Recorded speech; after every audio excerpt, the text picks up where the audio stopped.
ভাত আর ডাল অথবা রুটি কিংবা পরোটার সাথে চেটেপুটে খাওয়ার মতো পটলের একদমই সহজ সরল ও সাধারণ একটি রেসিপি আজ আমি আপনাদের সাথে শেয়ার করব।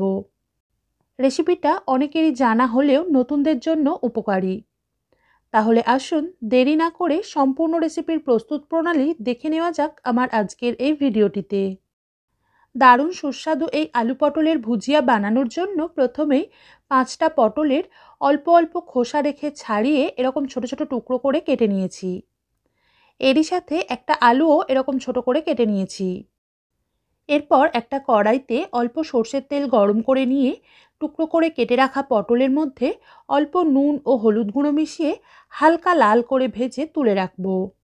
এই রেসিপির জন্য পটলের টুকরোগুলোকে প্রথমে হালকা লাল করে ভেজে নেওয়া খুবই দরকার, না হলে পটলের টুকরোগুলো পানসে হয়ে থাকার কারণে খেতে কিন্তু অতটা ভালো লাগবে না। দেখুন পটলের টুকরোগুলোকে খুব বেশি লালচে না করে ঠিক এরকম কালারের হয়ে এলেই তেল ঝরিয়ে তুলে নিতে হবে। এবার বাকি তেলে হাফ চামচ কালো জিরে আর একটা শুকনো লঙ্কা ফোড়ন দিয়ে কয়েক সেকেন্ড সাঁতলে নিয়ে দিয়ে দিলাম 3-4 কোয়া মিহি করে কুচোনো রসুন। রসুন বেশিক্ষণ ভাজবো না, একদমই হালকা করে ভেজে নিয়ে দিয়ে দিলাম একটা পেঁয়াজ কুচি। পেঁয়াজও তাই খুব বেশি ভাজবো না, শুধুমাত্র 30 সেকেন্ড মতো ভেজে নিয়ে এর মধ্যে দিয়ে দিলাম কেটে রাখা আলু, অল্প নুন ও হলুদ গুঁড়ো।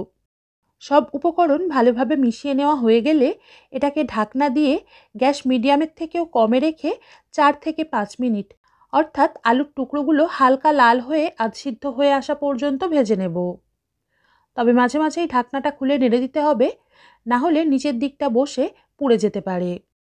আর আলু দেওয়ার আগে পেঁয়াজের টুকরোগুলোকে হালকা লাল বা বেশি লালচে করে ভেজে ফেলবেন না, তাহলে পুরো রান্নাটা কমপ্লিট হতে হতে পেঁয়াজের টুকরোগুলো অতিরিক্ত লালচে হয়ে গিয়ে কালো মতো হয়ে যাবে। তাই প্রথম পর্যায়ে পেঁয়াজ একদমই হালকা করে ভেজে নিতে হবে।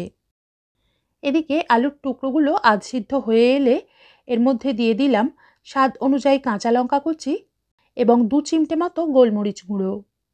গোলমরিচ গুঁড়োর পরিমাণ যেন বেশি দিয়ে দেবেন না, তাহলে রেসিপিটা একটু ঠান্ডা হওয়ার সাথে সাথেই ঝালটা একটু বেশি লাগবে।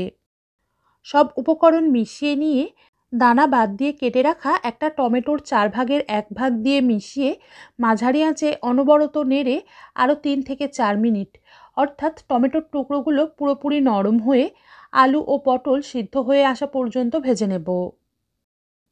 তারপর এর মধ্যে দিয়ে দিলাম হাফ চামচ মতো টমেটো কেচাপ, অল্প ধনেপাতা কুচি এবং শুকনো খোলায় হালকা লাল করে ভেজে রাখা 1 চামচ পোস্ত।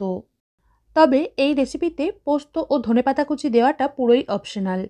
এগুলো ছাড়াও একই পদ্ধতি অনুসরণ করে এই রেসিপি বানালে খেতে কিন্তু খারাপ হবে না। সব উপকরণ মিশিয়ে গ্যাস বাড়িয়ে হাইতে রেখে 1 মিনিট মতো ভেজে নিয়ে নুন ঝালের স্বাদটা চেখে দেখে অ্যাডজাস্ট করে নিয়ে গ্যাস বন্ধ করে একটা সার্ভিং প্লেট বা বাটিতে নামিয়ে নিলেই আজকের রেসিপি পরিবেশনের জন্য তৈরি হয়ে যাবে। আজ এ পর্যন্তই। সবাই ভালো থাকবেন, সুস্থ থাকবেন। ধন্যবাদ।